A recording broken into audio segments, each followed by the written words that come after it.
Level 1, the dreamer. You are 27 years old. You work in a grey cubicle on the 8th floor. The fluorescent lights hum the same note all day. Your monitor glows with someone else's vision. You build features users will barely notice. You attend meetings about meetings. Every stand-up feels like a small death. Your manager talks about synergy and circle back. These words mean nothing and everything. They mean you are replaceable. You make $85,000 a year. It felt like wealth when you started. Now it feels like a ceiling made of glass. You can see through it but never break it. The senior engineers have been here 9 years. They have the same tired eyes you see in mirrors. The idea comes on a Tuesday during lunch. You are eating yesterday's pasta in the break room. Someone complains about the problem for the 100th time. Everyone nods and returns to their desks. But you do not return right away. You sit there holding the plastic fork. The problem is still in your mind. That night you cannot sleep. You open your laptop in the dark bedroom. Your girlfriend Sarah sleeps beside you. The screen light makes her face blue. You sketch the solution in a Google document. The idea is simple, maybe too simple. But simple ideas have built empires before. You tell yourself this could be different. You tell yourself you could be different. You start researching on nights and weekends. You learn terms like TAM and CAC and LTV. The acronyms feel like a new language. You join communities where founders speak freely. They talk about conviction and mission and changing the world. After years of corporate speak, it sounds like religion. You are ready to believe in something. You tell Sarah about the idea one Saturday morning. She listens while making coffee. She says it sounds interesting but does not ask questions. You notice the gap between her words and her eyes. You tell yourself she will understand later. You tell yourself everyone doubts at first. Doubt, you read somewhere, is fuel for the certain. You spend $200 on a domain name. You spend more on books about lean startups. The books all say the same things differently. They say to start before you are ready. They say perfection is the enemy of done. They say the market does not care about your feelings. You highlight these passages like scripture. You think about your father sometimes. He worked the same factory job for 33 years. He retired with a watch and a pension. That world is gone now and you are glad. You want something he never imagined. You want to build instead of serve. The wanting keeps you awake most nights now. You are tired all the time and more alive than ever. You have not built anything yet. But you have decided to try. That decision is a cliff you have stepped off. For a moment, you are flying. Level 2, the builder. You write the first line of code at 11 p.m. on a Thursday. Your day job ended 6 hours ago. You ate dinner standing at the counter. Sarah is already asleep in the next room. You make yourself instant coffee and sit down. Your fingers hover over the keyboard. Then you begin. The work is slow at first, then consuming. You build for 3 hours every weeknight. You build for 12 hours on Saturdays. Sundays you tell yourself you will rest. You rest for 2 hours then return to the screen. The application grows line by line. Your day job becomes a performance. You write code that does not matter. You smile in meetings where nothing happens. You are present in body only. Your mind is always on the other thing.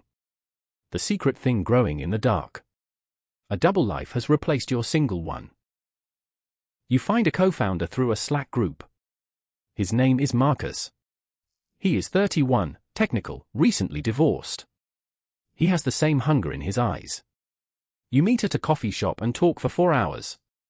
By the end you have a handshake agreement. Neither of you has involved lawyers yet. Trust at this stage is cheap and essential. You split equity 50-50 and get back to building. The first prototype is ugly but functional. You show it to 10 people you barely know. 7 of them are polite and uninterested. 3 of them ask when it will be ready. Those 3 responses fuel you for a month. You iterate based on their feedback. You learn the difference between what people say and what they do. The difference is wider than any ocean. Sarah asks when you are coming to bed. The question is not really about sleep. You say soon and mean it as a promise. Soon becomes later becomes never. She stops asking after a few months. The silence is worse than the question. You tell yourself this is temporary. You tell yourself she will thank you later. The lies we tell ourselves are the most believed. You drain your savings account slowly. The number drops from 5 figures to 4. Every dollar goes to AWS hosting and design contractors. You eat ramen and rice and convince yourself it is romantic. Founders are supposed to suffer first. Suffering earns the success that comes after. You have read this story 100 times. You launch on Product Hunt on a Tuesday morning. You and Marcus stay awake for 36 hours straight. You watch the upvotes climb. You hit the top 5 for 6 hours. The dopamine is better than any drug you have tried. You get 1,200 sign-ups in one day. The validation feels like finally breathing after being underwater. Then reality asserts itself slowly.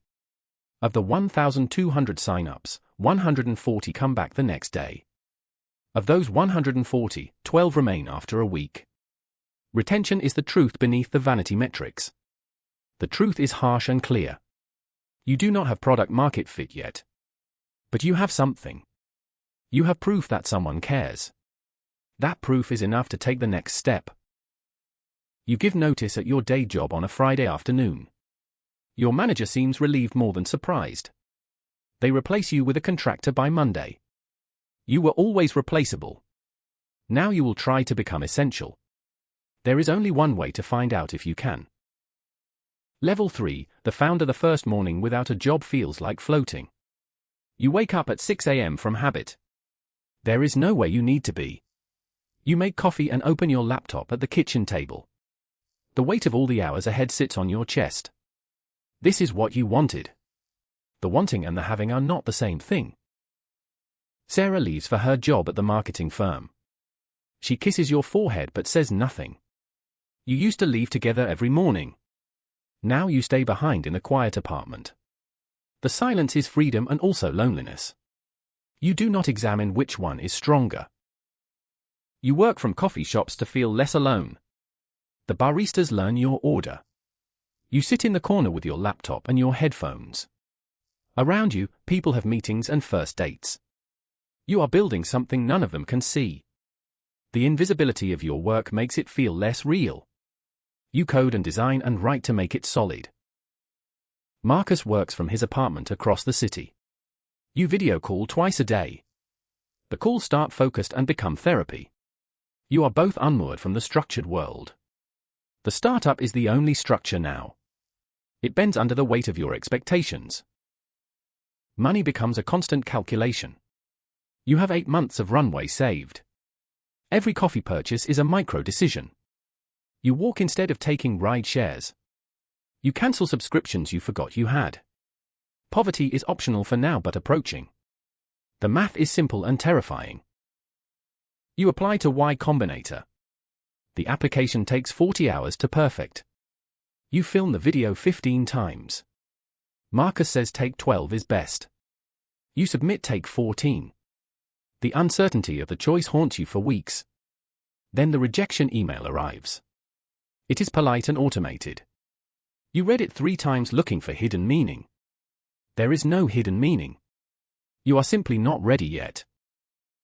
The rejection either kills a founder or focuses them. You choose focus. You study the companies that got in. You find the patterns in their stories. You rebuild your pitch. You rebuild your metrics. You learn that rejection is just information if you can stomach the taste. Sarah asks about your plan at dinner one night. The question is reasonable and feels like an attack. You explain the roadmap, the metrics, the vision. She nods but her eyes are doing math. The math is about rent and health insurance. The math is about her salary covering both of you. She does not say this out loud. The not saying is its own statement. You get your first 100 paying customers. They pay $20 a month each. The MRR is $2,000. The number is tiny and also miraculous. Strangers are paying you for something you built. The validation is chemical. You screenshot the dashboard and send it to Marcus. He sends back champagne emojis. You are too broke to buy actual champagne. Your friends stop inviting you to things. You have said no too many times. The invitations dry up like a plant nobody watered. You tell yourself you will reconnect after the exit. After the success. After you prove the sacrifice was worth it. The future justifies all present abandonments. You are the founder now. Not the employee, not the dreamer. The founder. The title has a weight. It sits on your shoulders every morning. Some mornings you stand up straight under it. Other mornings it bends you almost double. You are learning which mornings are which. Level 4, the fundraiser. You need money and you need it from strangers. Your savings are gone. Sarah's patience is thinner every week. The runway is now measured in weeks, not months. You either raise capital or get a job. There is no third option visible from here. You build a deck. 15 slides that reduce your vision to bullet points. You learn that investors do not invest in ideas. They invest in traction, team, and market size. Your traction is real but small. Your team is 2 people. Your market size depends on assumptions. You massage the assumptions until they are defensible. Truth and pitch exist in different realms. You email 147 investors over 3 weeks. You get 19 responses. You get 7 meetings. 4 of them are associates who cannot write checks. 3 are partners who seem interested. Interest is not the same as a term sheet. You learn this distinction slowly and painfully. The meetings happen in offices designed to intimidate. Exposed brick and expensive coffee machines. Investors wear hoodies that cost $400. They ask about your burn rate and CAC and churn. You have answers prepared. Some of the answers are hopeful projections. You say them with the confidence of facts. Fundraising is a performance. The best actors raise at the best terms. One partner seems genuinely excited. Her name is Jennifer. She asks smart questions and laughs at your jokes. The meeting goes 45 minutes over. She says she will talk to her partners. You float out of the building. Marcus asks how it went. You say it went perfectly. You believe this for 3 days. Jennifer's associate emails you. They are passing for now. The fit is not quite right. You read the email on your phone at a coffee shop. You set the phone down carefully. You go to the bathroom and sit in the stall. You do not cry, but you understand why people do. Rejection at this stage feels personal even when it is not. You get a term sheet from a smaller fund. The valuation is lower than you wanted. The terms include a participating preferred structure. You do not fully understand what this means. You hire a lawyer for $500 an hour to explain it. The lawyer says the terms are not great but not terrible. You have no other offers. You either take this or die slowly. The choice is not really a choice. You sign the term sheet at a Starbucks. Your hand shakes slightly holding the pen. Marcus signs remotely via DocuSign. The fund wires $500,000 3 weeks later. You watch the bank account update. The number has more zeros than you have ever owned. You feel rich for exactly 1 day. Then you understand what you have done. You have sold part of your company. The company is no longer fully yours. You have partners now with expectations. They expect growth. They expect returns. They expect you to build a rocket ship. You have promised them the moon with a prototype that barely reaches the roof.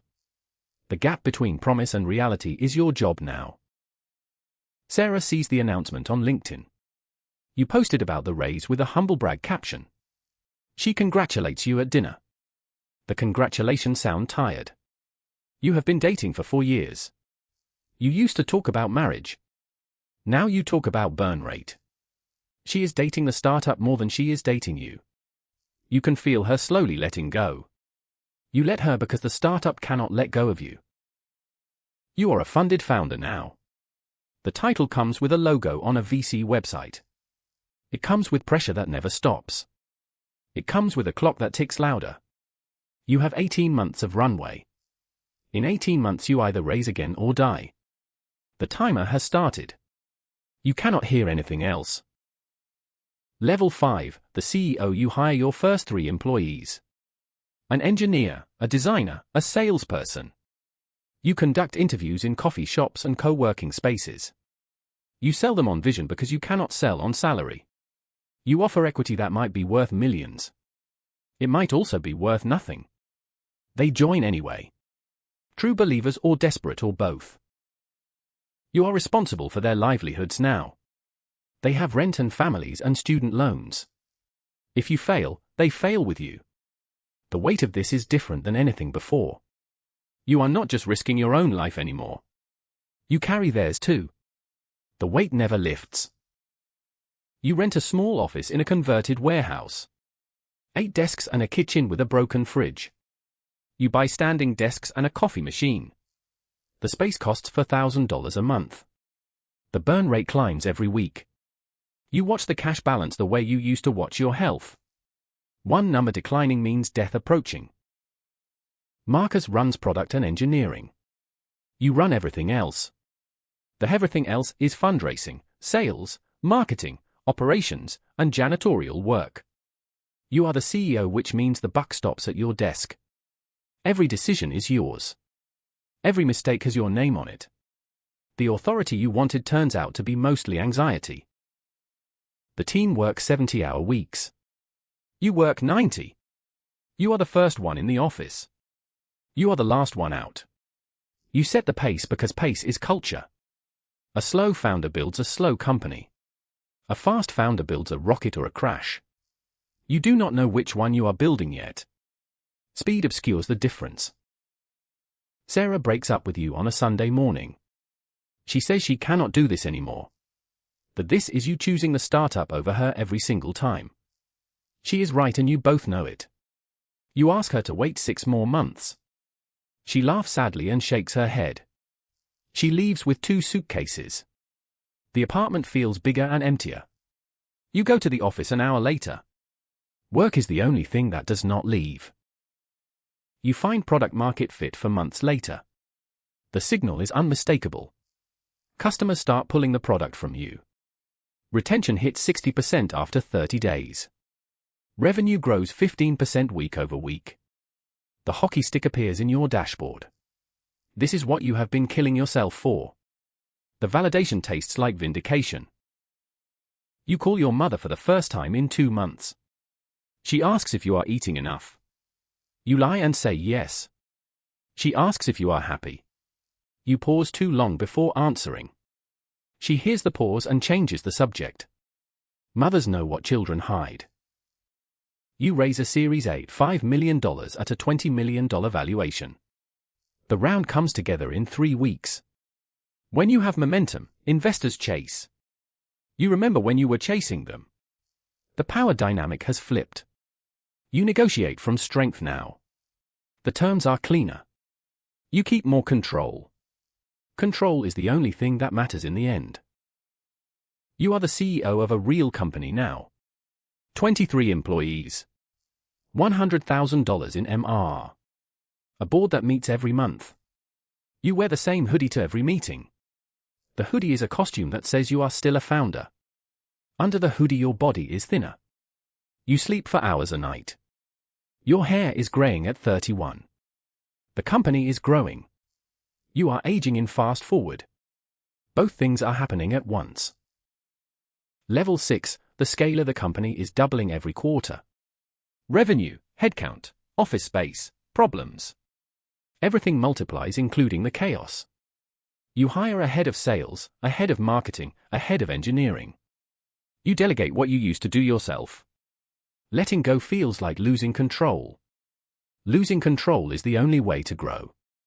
The paradox does not resolve. You move to a larger office. 50 desks in a building with a lobby. Your company name is on the directory board. Seeing it there makes it real in a new way. You are not a scrappy startup anymore. You are a growth stage company. The category has changed. The expectations have multiplied. You hire an executive coach. She costs $800 an hour. She asks you questions you do not want to answer. She asks what you are avoiding. She asks what you are afraid of. You pay her to make you uncomfortable. Discomfort is growth if you can survive it. You are not sure you are growing or just enduring. The board pushes for faster growth. They show you comparisons to other portfolio companies. They use words like capital efficient and blitz scaling. They want you to pour gasoline on the fire. You have $4 million in the bank. They want you to spend it in 8 months. Spend to grow to raise again. The cycle is clear. You either play or get replaced. You hire 30 people in 1 quarter. The culture you built carefully gets diluted. New people bring new norms. The old team resents the new team. The new team thinks the old team is slow. You spend all your time in meetings about conflict. You are a CEO and a therapist and a referee. None of these are the job you wanted. Marcus comes to you on a Tuesday afternoon. He wants to talk about his role. The company has grown past his skill level. You both know it. He wants to step back from leadership. He wants to be an IC again. You feel relief and guilt simultaneously. You agree to the change. Your co-founder is no longer your partner. He is your employee. The friendship has become a hierarchy. You do not acknowledge what has been lost. You are on the road constantly. Conferences, investor meetings, customer visits. You live in airports and hotels. Your apartment is a place you sleep for nights a month. You do not have a relationship. You do not have hobbies. You have a company that demands everything. You give it everything and it asks for more. Revenue hits $1 million MRR. You ring a gong in the office. Everyone cheers and drinks champagne. You smile for the photo. Inside you feel nothing. The milestone you dreamed about feels like just another number. There is always another milestone ahead. The goalpost moves every time you reach it. You are running a race with no finish line. You raise a Series B for $20 million at a $100 million valuation. You are a unicorn in waiting now. The press writes about you. TechCrunch runs your story. Your LinkedIn blows up. Recruiters and founders and investors message constantly. You are visible now. Visibility is exposure. Exposure is dangerous. Everyone is watching for you to stumble. You are scaling now. The machine is bigger than you. It runs on systems and processes. You are becoming less essential and more alone. The company does not need you to survive anymore. It needs you to lead. Leadership is different than building. You are learning the difference in real time. Level 7, the leader. You have 120 employees. Most of them you have never spoken to. You recognize faces in the kitchen but not names. The company has layers now. Directors report to VPs who report to you. The distance between you and the work is vast. You make decisions based on dashboards, not instincts. You hire a COO. His name is David. He has done this before at 3 other companies. He knows things you do not. He brings process and structure. The chaos decreases. The bureaucracy increases. You are not sure which is worse. You defer to him in meetings. People start going to him instead of you. You are being managed up and out slowly. The board adds 2 new members. A venture partner and an independent. They have experience you lack. They ask hard questions about unit economics. You do not always have good answers. The board meetings feel like performance reviews. You are being graded every month. The grades matter more than the work. You move into a private office. The door has your name on it.